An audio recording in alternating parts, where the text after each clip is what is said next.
from the Lakeside newsroom of the Henrico Citizen, your hometown news source since 2001. This is the Henrico News Minute with publisher Tom Lapis.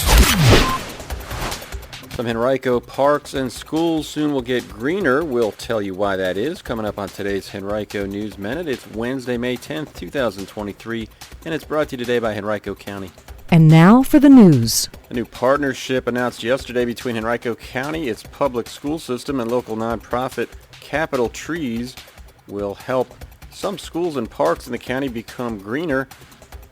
Three groups are launching a pilot reforestation program as a way to improve tree canopies and restore green space at 4 Henrico sites, Deep Run Park, Cheswick Park, and 2 as yet undetermined schools in eastern Henrico.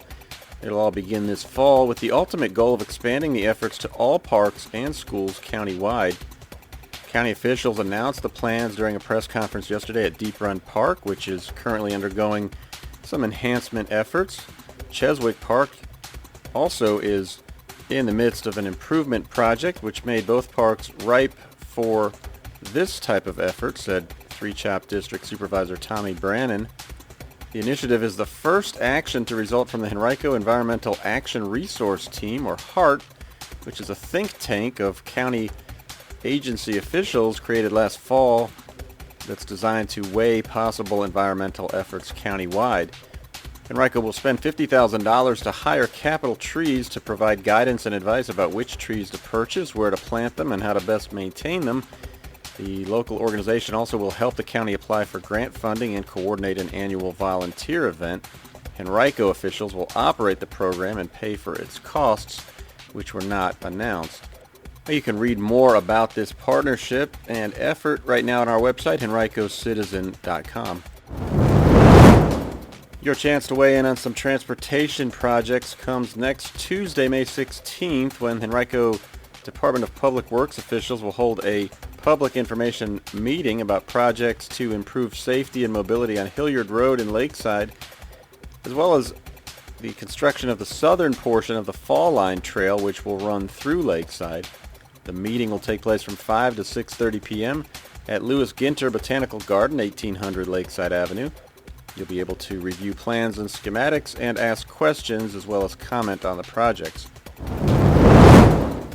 Well, absentee in-person voting for the June 20th primary elections has begun at Henrico's voter registration and elections offices.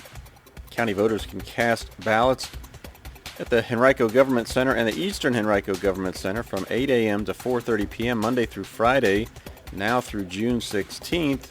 The offices also will be open for in-person voting on the 2 Saturdays prior to the election, June 10th and 17th, and an additional voting location will open at Varina Area Library June 12th through 17th. You can also deposit your completed absentee ballots at 5 drop boxes located throughout the county. Those drop boxes are located at the Administration Annex Building at the Henrico Government Center at 4305 East Parham Road, the Eastern Government Center at 3829 Mile Road, the Deep Run Recreation Center at 9900 Ridgefield Parkway, the Tuckahoe Area Library, 1901 Starling Drive, and the Dory Park Recreation Center, 2999 Darbytown Road. A new way to cool off coming to Eastern Henrico. The Dory Splash Park will open on Saturday, May 20th, adjacent to the barn at Dory Park in Varina. There will be a grand opening celebration from 10 a.m. to noon that day. In addition to the spray park, attendees can enjoy water games, inflatables, music, and concessions. The event is free and open to the public. Virginia Governor Glenn Youngkin and First Lady Suzanne Youngkin and state and local officials recognized yesterday as National Fentanyl Awareness Day in Virginia. Youngkin signed a sweeping executive order designed to fight fentanyl and the opioid crisis. Statewide, a number of events also were held to call attention to the issue. One of those events took place right here in Henrico, a listening session at the Shady Grove YMCA with Virginia Moms Against Fentanyl. Youngkin and his wife heard group members share personal stories about the dangers of the drug and opioids. They were joined by Health and Human Resources Secretary John Littell and State Senator Siobhan Donovan. Youngkin's executive order directs the launch of a new comprehensive fentanyl fighting strategy across public safety, prevention, education, and treatment. It includes structural changes to better position Virginia's government to fight the epidemic. You can read more about this effort right now on our website, henricocitizen.com. And we're proud to announce the Henrico Citizen recently earned 8 awards for news coverage from 2 separate organizations. At the Virginia Press Association's annual conference Saturday at the Hilton Short Pump, we were excited to win a second place award for government writing. That's for a package of articles that I wrote. And a first place award for sports news photography from our freelance photographer Dave Pearson. And Friday in Fredericksburg during the Virginia Professional Communicators Spring Conference, our managing editor Patty Krzeski won 6 awards, including 2 first-place entries that advanced to the National Federation of Press Women competition. You can read about each of these awards right now on our website, henricocitizen.com.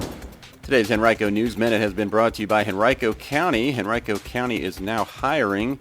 You can visit henrico.us/jobs to view a complete list of all opportunities, full and part-time, that are currently available.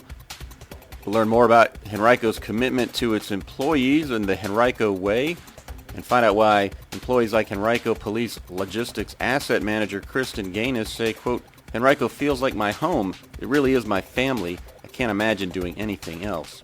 That's henrico.us/jobs.